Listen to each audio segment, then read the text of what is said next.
4 синџири маркети добија по 50.000 евра казна, а Сојузот на стопански комори на Македонија заработи казна од 18.500 евра. Комисијата за заштита на конкуренцијата утврди дека маркетите и Сојузот како координатор учествувале во забранет договор или усогласено однесување со што го прекршиле Законот за заштита на конкуренцијата. Во постапката е утврдено дека на состанок одржан на 5 февруари 2025 година учесниците постигнале усогласен став за неприфаќање нови или зголемени ценовници од добавувачите, со што ја замениле состојбата на независно пазарно однесување со состојба на практична координација.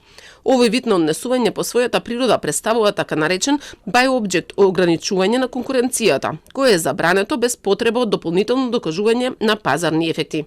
Според законот на прекршителите им се закануваше казна од 10% од годишниот приход, што се милиони евра, но во комисијата велат дека се одлучиле на пониска линеарна казна, затоа што прекршокот бил направен само краток период. Комисијата наведува дека казните се со цел превенција на идни нарушувања и заштита на потрошувачите и пазарната конкуренција.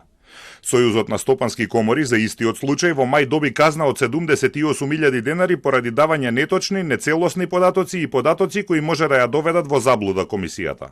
Инаку Комисијата за заштита на конкуренцијата ја отпочна постапката уште во февруари годинава по допрен глас.